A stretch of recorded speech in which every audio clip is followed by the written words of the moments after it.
Welcome again to Reflections. We've been looking at getting it right since the beginning of the week. Today I want to tell us that sometimes there will be hindrances. No matter how well we have things planned out, no matter how hard we have prayed, no matter how prepared we may think we are, sometimes, life throws us do they call it a curveball? Sometimes it just doesn't happen the way we want it to happen. Does that mean that God is not on our side? Does that mean that we are done for? Does that mean that we have failed? Absolutely not. On this side of eternity, there are times when our travel will be bumpy. When you get on a highway going somewhere, and it appears that everything is going smoothly, you are on a highway, you are just cruising along, and then suddenly you run into a road bump, and that jolts you back to like, what happened? Oh, there was a pothole in the middle of the road and you did not see it, or you miscalculated how severe the pothole will be. Does that prevent you from it slows you down, because immediately you slow down, or sometimes you may even blow out a tire,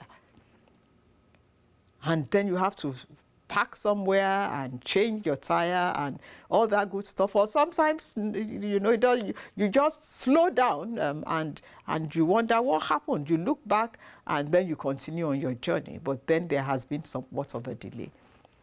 So sometimes in life we run into bumps, we run into hindrances, we run into roadblocks. That in no way stops us from making our ultimate goal.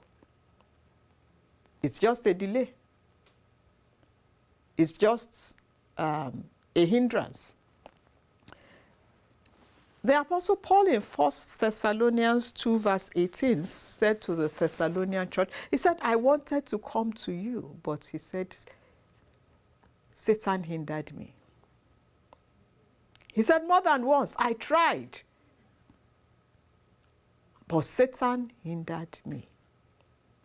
So there are many things that you are trying to do, but Satan is hindering. Does it mean that the devil is so powerful? And you say, but I've been praying. Why can't God do something? Paul was a man of prayer. Paul was an apostle. Paul heard from God. He said, I tried again and again and again. He said, but the devil hindered me. But the good news about all of this is that despite the hindrances, despite the battles fought, despite the circumstances and situations, one wonderful thing about Paul? When we get to 2 Timothy, Paul is saying, I have fought a good fight. I have finished my race. Now is laid up for me a crown of glory that the Lord will give to all those who are faithful. In essence, this same Paul, who had been hindered from going to the Thessalonian church over and over again. In fact, in Romans, he said again in Romans 1 verse 13, he said, I planned to come to you several times, but I was prevented.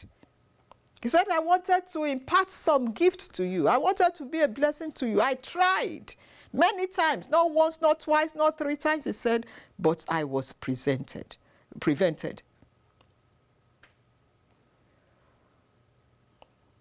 Those challenges, those hindrances, those roadblocks do not mean case closed. They don't mean failure. They don't mean defeat. It's just life.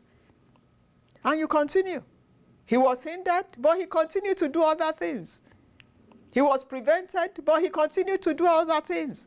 So because one door seems to be shutting somewhere, or one delay seems to be happening somewhere, it does not mean that you should shut down and not do anything anymore. Paul occupied himself, no matter what. And at the end of the day, he said, I finished. I finished. You will finish. You will succeed. You will complete your assignment. To somebody out there today, lift up your head. Don't be downcast anymore. It didn't work out the last time. It does not make you a failure. It didn't work out the way you planned. It does not mean you are defeated. Oh, people are talking. Well, let them talk. Let them talk. It's at the end of the game that we know who really won. Reminds me of soccer match that I think it was Russia and Nigeria played many years ago. And I think by the first half, I don't remember well, but you can go and check it out yourself. But it was just something similar to, I think Nigeria had 0 and I think Russia had 4 by halftime. 0. And then they get into second half. And boom, boom, boom, boom, boom. The Nigerian team began to score. They equalized. And it was like, wow, they equalized. But that wasn't the end of the game. Because at the end of the game, they scored one more that nailed victory for them. If they had been despondent at that halftime and said, how are we going to do it? We are defeated. They would not have had the victory at the end of the game. Of course, you know how soccer matches are. The people praying for them were praying. The people cursing them out for doing a lousy job were cursing them out. But they remained focused. They did not mind those who were cursing them out. They did not mind those who were cheering them on. They did not mind. They just remained focused and at the end. So please, hang in to the end of the game like Paul.